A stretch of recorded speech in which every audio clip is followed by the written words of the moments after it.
Good morning, Kaufman. Today is Thursday, May 29th. I'm Michael Watson, and this is Ellie Henneman. Do you like the show Girl Code? What do you think about senior tag? Have you heard the rumors that Kaufman may be getting a new weight room? Learn about all of this and more on today's segment of Castor's Kids.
I tell you, it's hard to believe that this school year is coming to an end. It sure is.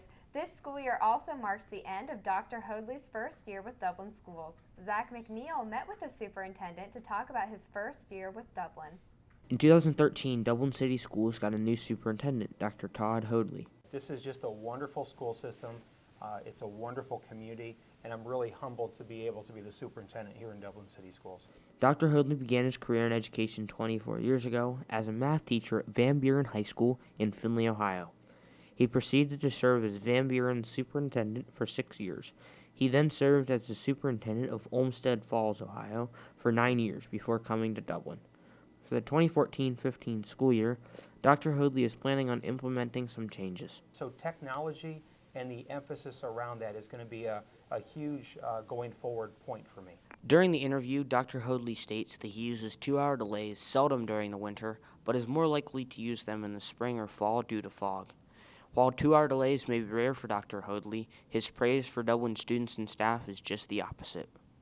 I've had more of a chance to meet with our faculty, and I really have worked hard, and I find we have such wonderful teachers throughout the school district. This community and you as a student, you're truly blessed with passionate professional educators. First year has gone so well. Me too. While many things have changed under Dr. Hoadley's watch, one thing that will remain the same is the dress code here at Dublin Kaufman. Let's go over to Amanda and Emma to learn more. The dress code at Kaufman High School reflects the excellence as it prepares their students for future jobs and professionalism in the workplace. Guidelines to the dress code include shorts longer than your fingertips, shoulders covered, no hats, bandanas, or anything considered offensive. The most often offenses occurs when girls wear low-cut shirts and short shorts. It's important for schools to have a dress code because it sets certain boundaries and standards important to follow for the future. When thinking of the future, the way you dress portrays the type of person you are. If you dress with class, your teachers might take you more seriously. An administrator, Ms. Pusateri, believes the dress code is important to set boundaries for students. There's 2,000 kids here, and you have to have boundaries. You have to have a certain type of standards. Dublin Kaufman's class. Many students say that the dress code is not very well enforced in the school, and it generally does not affect the way they dress. Ellie, I'm curious, how do you feel about the dress code? Honestly, I think it can be a little constraining at times. Personally, I feel like most people need to cover up. I feel like Officer Hall would agree with you though, especially when it comes to students playing senior tag. Sam and Megan met with Officer Hall to discuss the tradition. A current controversial game called Senior Tag has been the hype for most Dublin City Schools seniors. The game is set up by the students themselves and managed by them too. What it is practically a giant squirt gun tournament with cash prizes. Recently, the game has stirred up some situations causing a scare for police, students, and parents. Number 1, arrest for indecent exposure, disturbing the peace, disorderly conduct, and then also the issue of distracted driving. Because I'm a senior, I only get one time to do this, and it's fun. I've heard lots of fun stories and funny things, and it's fun bonding with your teammates and just cruising around. Even though we only made it through the first round, it was fun. And it's just funny to look back on all the funny stuff that happened in the game.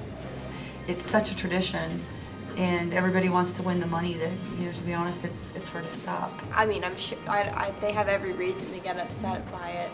That's partly the whole point of it. Picture posted on the internet, even on a Snapchat, is out there forever.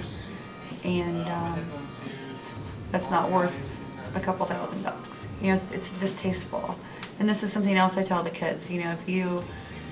Let's say I'm the one that's out and you are without clothing. That's how you get handcuffed and that's how you get transported. That's not something I want to see. I don't think it's something that you want me to see. And it's not how you want your mugshot taken.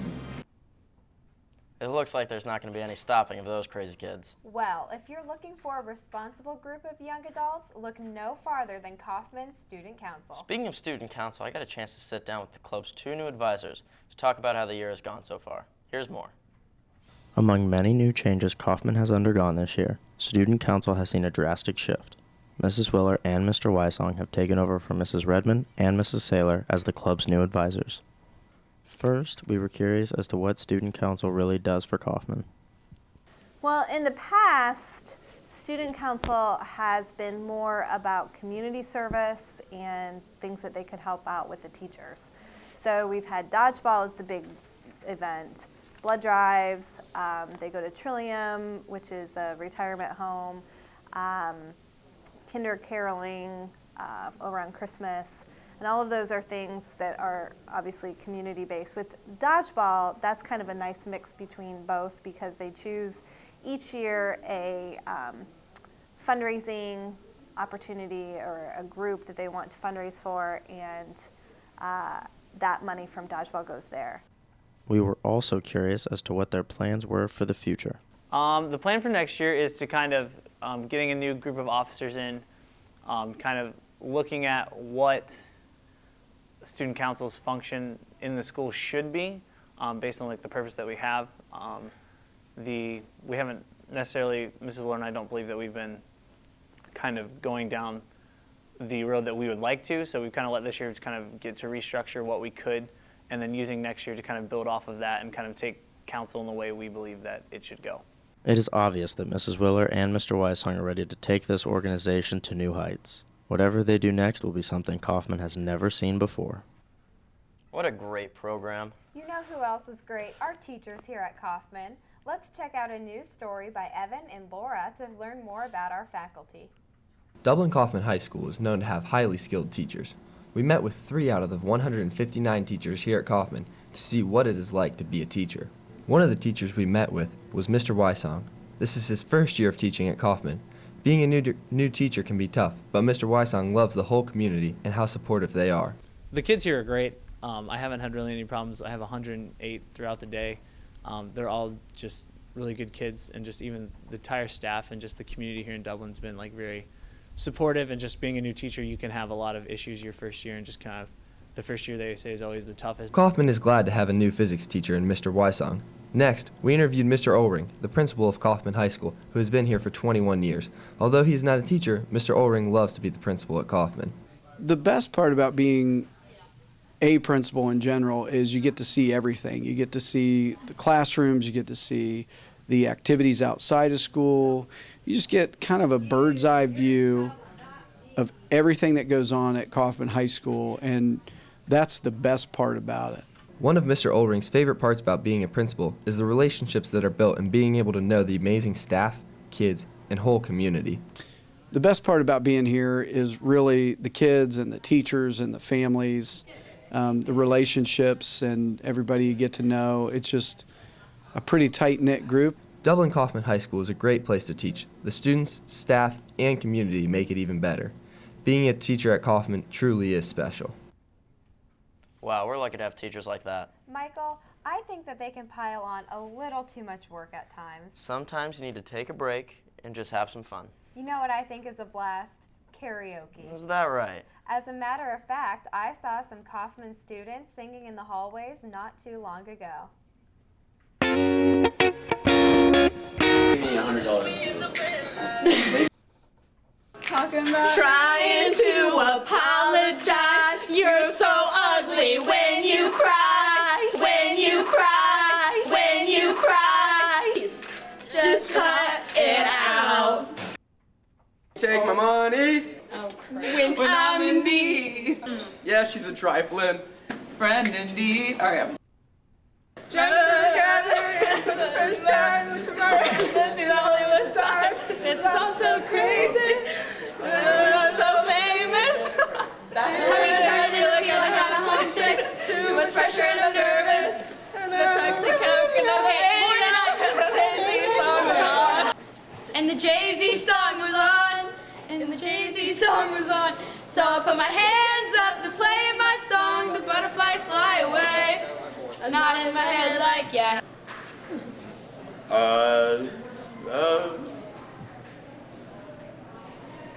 Taxi cab, everybody's looking at me now. Like, who's that chick that's rocking kicks? She's gotta be out of town. Whoever's the girl gonna run me? It's definitely not a Nashville party. Hands up and playing my song. Butterflies fly away. Not in my head like yeah. Moving my hips like yeah. Put my hands up and playing my song. No, this doesn't care. Hey, it's a party in the USA. Hey, it's a party in the USA. Well, if you enjoy music but prefer it to be sung by actual professionals, the Fashion Meets Music Fest may be just the thing for you. Let's go over to Rachel and Kofi to find out more details about this summer festival. Coming to you this Labor Day weekend is Columbus's first ever Fashion Meets Music Festival. Held at the Arena District by the Short North, this festival will bring you 3 days of the best music and fashion that Ohio has to offer. 2 highly appreciated forms of art will be blended together, elevating them to a new level. The Fashion Meets Music Festival will bring 43 different bands, including Switchfoot, Parachute, Spencer Sutherland, Newfound Glory,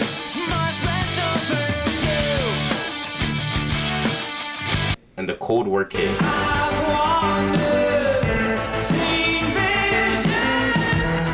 Columbus is also the third-ranked city of fashion designers in the nation. Some of the varying designers at the fest include Celeste Malvar Stewart and Annie Wowrock, the Highball winner.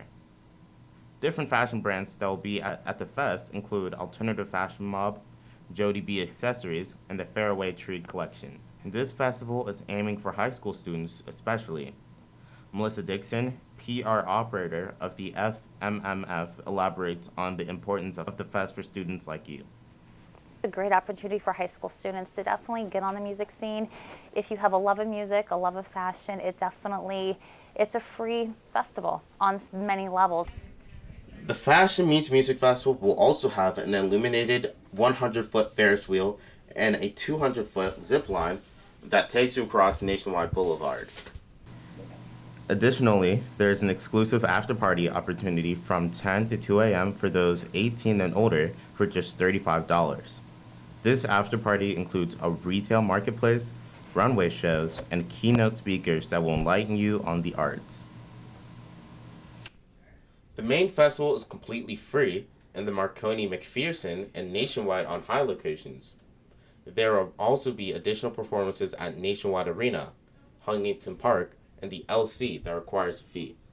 The Fashion Meets Music Festival is one you don't want to miss, bringing you the experience of a lifetime, blending music and fashion into the ultimate performances. Be sure to be there Labor Day weekend this fall for a festival unlike any other, and one you will never forget. Well, the fashion won't be my favorite, but the music sounds phenomenal. That's crazy because I'm more excited for the fashion than I am for the music. I guess it's just the difference between guys and girls. Speaking of guys and girls, let's watch Kaufman's very own Girl Code versus Guy Code.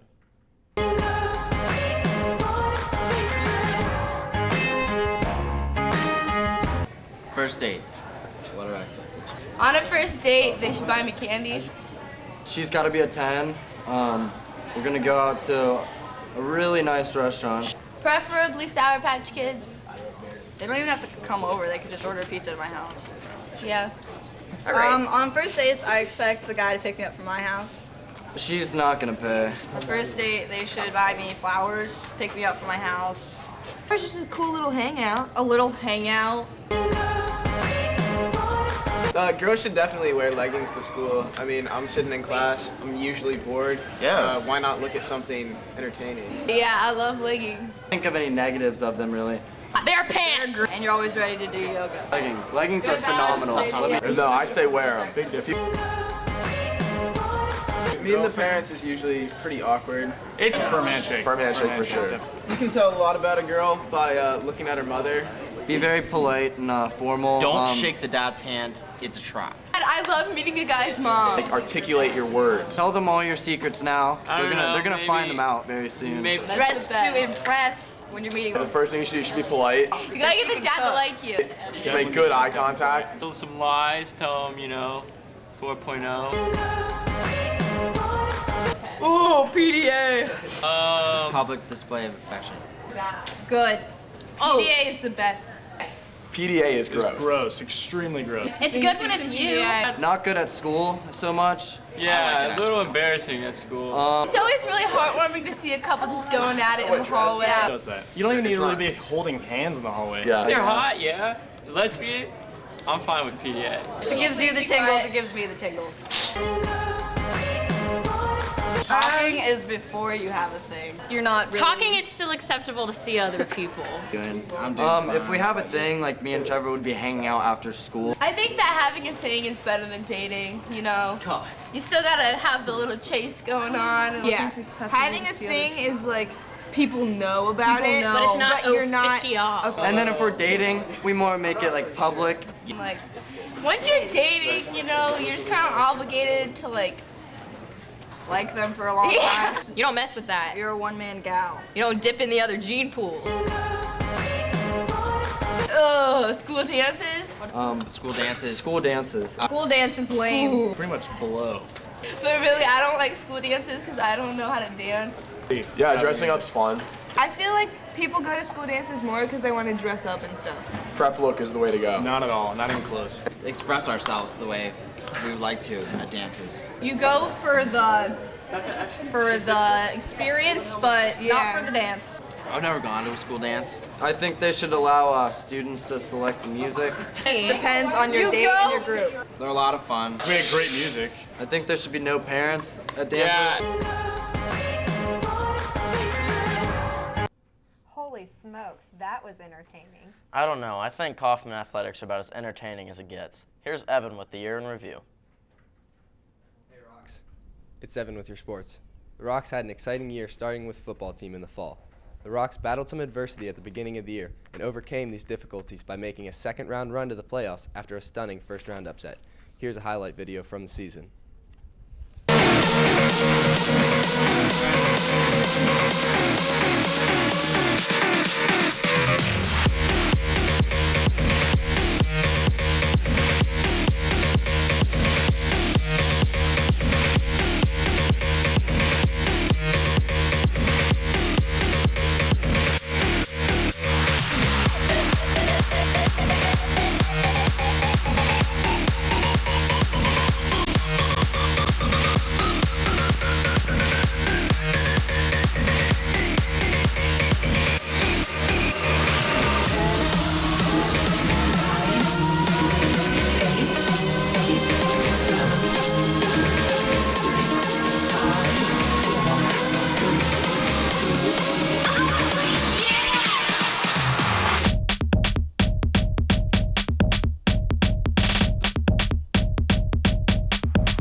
golf news, Nick Sparling won his second individual state title.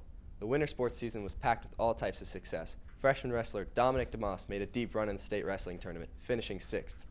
The boys basketball team won its first district title since 2010, led by junior C.J. Saunders, who went for 22 points to defeat the Newark Wildcats. The boys look for another great season in 2014-2015, returning 10 varsity letter winners. The girls basketball team went to the shot for the first time ever. Let's head over to Zach for more on their impressive tournament run. Hey Kaufman, it's Zach McNeil from DCTV. Our varsity girls basketball team this past year had a fantastic year. They made it to the Final Four of the state tournament. We caught up with Mr. Patton, who's been coaching for 5 years. This is the farthest any team in the history of Dublin has made in terms of postseason runs. So we were the first team, boys or girls, to make it to the state Final Four. Mr. Patton states in his interview that this team had a lot of talent compared to past year's teams. He goes on to state that the versatility of his team was the biggest strength. On the other hand, he states that the team has to get better with the ball, and some of the younger players have to make the jump up and fill the spots of the seniors who are leaving. Sophomore Christine Jabo has been playing in the basketball program for 2 years. We asked her if this was the most nervous she's ever been in her basketball career. I think so, especially getting deep into the tournament, like having not played at any of the colleges or any of the places we were played. It was pretty nerve-wracking. Christine went on to say that, on the contrary to her coach, the team's biggest strength was its size. She then said that the team needs to work on their depth for next year. She then stated that the team hopes to get back to the Final Four in the next year's season. This is Zach McNeil signing off. The spring season is slowly coming to an end. Many of the track athletes are still competing in the state tournament. Girls lacrosse made an exciting run and ended as regional runner-up. That's all with sports. Now back to the desk. Thanks, Evan. Gosh, there's a lot of super talented people at DCHS. I wonder how they all got so talented. Well, I know from personal experience that it all starts in the weight room. You know, I thought I heard Peter and Becca talking about Kaufman getting a new weight room. You're right, Ellie. Here's a scoop. Kaufman High School is well known for their athletics. The weight room is a place where athletes go to train and get better for the season. The current weight room at Kaufman High School is due for an upgrade. DCTV talked to the head football coach at Dublin Kaufman High School, Mark Crabtree, about the planned changes. We're going to enlarge it a little bit, one direction or another. Not quite 100% sure on how that's going to happen yet. Still trying to figure out some details with that. But that, and then also the equipment that goes in it, and also the flooring that's going to be down in the facility. In the new weight room, there are going to be many new additions. DCTV asks Crabtree to elaborate on these changes. We're going to invest in all new power racks, benches, other various machines, auxiliary machines to help athletes improve and get better and get stronger. The renovation will be started soon and finished by the end of July, says Crabtree. During the update, the training and lifting will be taking place in the upper gym weight room. There are some stud athletes in that video. The OCC better watch out for the Rocks next year. After Kaufman's athletes train in the weight room, they can hit the field on Kaufman's new turf. Dublin Kaufman High School is well known for their sporting events and student participation. After much wear and tear from the Shamrocks, Kaufman's turf is due for a replacement. The other two Dublin schools have also chosen this year to replace their fields. Some may wonder, how often does turf need to be replaced? How is the field funded? We go to Principal Mike Allring for some answers. Through the rentals, the rental fees when it's been rented out has gone into a pot of money, and I don't think it covered all 3 fields, but it probably covered 2 out of the 3 fields, and I think the district had bond money for the rest. Allring stated that the field would briefly interrupt summer training.